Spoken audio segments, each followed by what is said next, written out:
기도하시겠습니다. 사랑과 자비가 풍성하신 우리 하나님 아버지 감사합니다. 오늘도 우리에게 새날을 허락하여 주시고 하나님의 말씀으로써 우리 오늘 하루를 드리게 하시니 감사합니다. 이 어둡고 험난한 세상 살아갈 때 하나님의 말씀으로 우리의 등불을 삼아 살게 하여 주옵소서. 오늘도 주님의 말씀의 비단에 엎드린 주님의 권속들을 기억하여 주시옵고 은혜 내려 주옵소서. 감사드리며 살아계신 예수님의 이름으로 기도합니다. 아멘. 오늘 우리에게 허락된 하나님의 말씀은 예레미야 35장 1절에서 11절 말씀입니다. 제가 봉독해 드리겠습니다. 유다의 요시야 왕의 아들 여호야김 때에 여호와께로부터 말씀이 예레미야에게 임하여 이르시되 너는 레갑 사람들의 집에 가서 그들에게 말하고 그들을 여호와의 집 한 방으로 데려다가 포도주를 마시게 하라 하시니라. 이에 내가 하바시냐의 손자요 예레미야의 아들인 야사냐와 그의 형제와 그의 모든 아들과 모든 레갑 사람들을 데리고 여호와의 집에 이르러 익다리아의 아들 하나님의 사람 하나의 아들들의 방에 들였는데 그 방은 고관들의 방 곁이요 문을 지키는 살룸의 아들 마아세야의 방 위더라. 내가 레갑 사람들의 후손들 앞에 포도주가 가득한 종지와 술잔을 놓고 마시라 권하매 그들이 이르되 우리는 포도주를 마시지 아니하겠노라. 레갑의 아들 우리 선조 요나답이 우리에게 명령하여 이르기를 너희와 너희 자손은 영원히 포도주를 마시지 말며 너희가 집도 짓지 말며 파종도 하지 말며 포도원을 소유하지도 말고 너희는 평생 동안 장막에 살아라. 그리하면 너희가 머물러 사는 땅에서 너희 생명이 길리라 하였으므로 우리가 레갑의 아들 우리 선조 요나답이 우리에게 명령한 모든 말을 순종하여 우리와 우리 아내와 자녀가 평생 동안 포도주를 마시지 아니하며 살 집도 짓지 아니하며 포도원이나 밭이나 종자도 가지지 아니하고 장막에 살면서 우리 선조 요나답이 우리에게 명령한 대로 다 지켜 행하였노라. 그러나 바벨론의 느부갓네살 왕이 이 땅에 올라왔을 때 우리가 말하기를 갈대아인의 군대와 수리아인의 군대를 피하여 예루살렘으로 가자 하고 우리가 예루살렘에 살았노라. 아멘. 어제 본문 말씀은 말씀의 순종에 따른 일시적인 복을 받긴 했지만 궁극적으로 하나님을 진노하게 한 시드기야와 유다 사람들에 대한 이야기였습니다.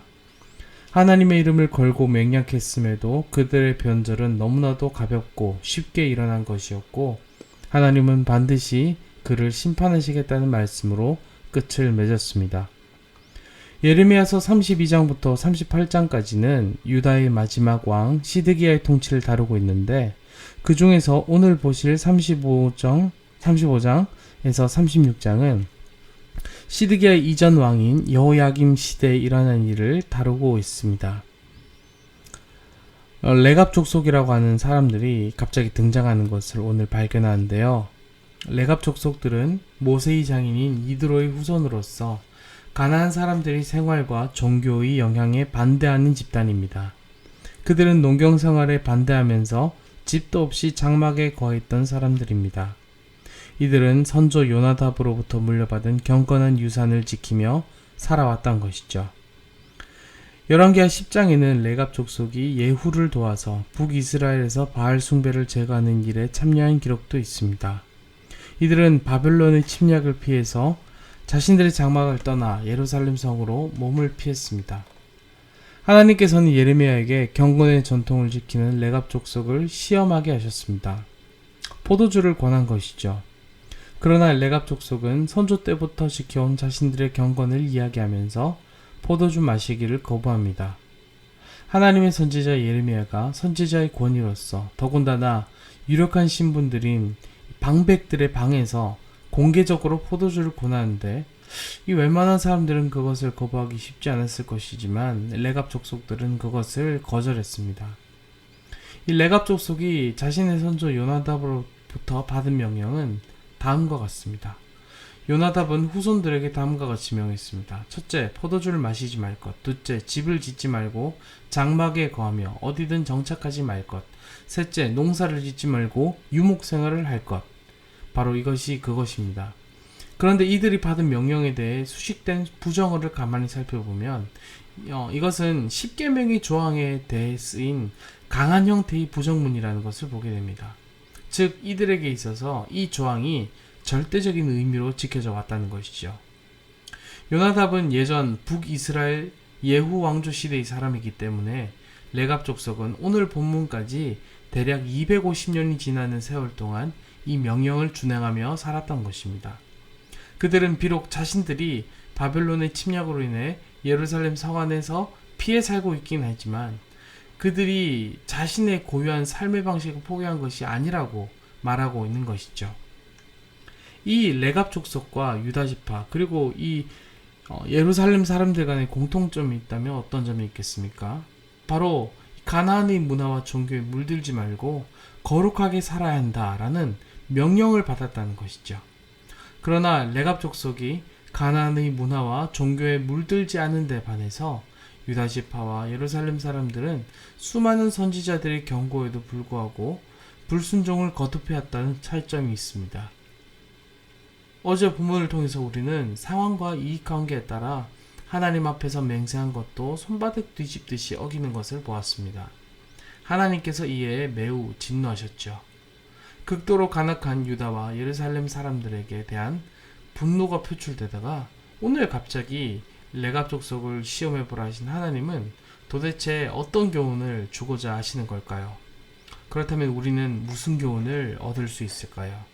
바로 이 하나님께서 레갑 족속을 심판의 척도로 삼으셨다는 것을 오늘 발견합니다. 하나님께서는 유다와 예루살렘 사람들의 배신에 대해 엄격하게 심판하신다는 말씀을 하셨습니다. 그리고 본격적인 심판을 알리기에 앞서서 레갑 족속을 사용하셔서 대조해 보이셨습니다. 하나님께서는 비록 사람의 명령일지라도 그것을 소중히 여기고 오랜 세월 동안 충실히 지키며 살아온 레갑 족속의 성실함을 통해서 하나님의 말씀을 너무 가벼이 여기는 유다의 불성실함과 패역함을 지적하신 겁니다. 여기서 우리는 어떤 교훈을 발견합니까? 하나님께서 다 보고 계신다는 것입니다. 이들이 비록 안전을 찾아서 그들이 살던 장막을 떠나 예루살렘 성으로 들어갔지만 그들은 자신들의 전통을 깨지 않고 충성된 모습을 보여주었습니다. 누가 보든지 보지 않든지 그들은 충성된 모습을 보이면서 살았다는 것을 하나님께서 인정해 주셨다는 것입니다. 물론 그들처럼 사는 게 옳으냐고 물으면 문제는 달라집니다. 그러나 그들은 다른 이들에게 자신들의 전통을 강요하지도 않았고 동시에 자신들의 전통을 스스로 무너뜨리지도 않았습니다. 하나님은 비록 사람의 전통이었지만 충성되이 그것을 지킨 그들을 귀하게 보시고 19절에 보시면 그 자손 중에서 하나님 앞에 설 사람이 끊어지지 않게 하겠다라는 복을 허락하십니다. 이후에 느헤미야서를 보시면요. 바벨론 포로 귀환 이후에 레갑 사람들이 예루살렘 성벽이 재건 공사에 협조했다는 기록이 나옵니다. 바로 하나님께서 그들을 잊지 않으시고 사용하신 것이죠. 사랑하는 여러분, 비록 사람의 전통이지만 꾀부리지 않고 우직하게 지켜온 것조차도 하나님께서는 그 중심을 살피시고 귀히 여겨주신 것을 봅니다. 뭔가 보편적이지 않아서 100% 동의되는 방식은 아니라도 하나님께서는 거룩을 위해 애쓴 그들의 오랜 중심을 살펴주셨다는 거죠. 사랑하는 성도 여러분, 우리는 주님을 속일 수 없습니다. 모든 이들을 다 속여도 주님을 속일 수 없습니다. 우리는 이런 교훈을 얻죠. 동시에 우리는 모든 사람들이 다 진실과 중심을 외면한다고 할지라도 주님만은 진실과 중심을 기억해 주신다는 교훈도 얻습니다. 점점 진리를 사수하는 중심과 거룩한 습관들이 사라져가는 이 시대를 봅니다.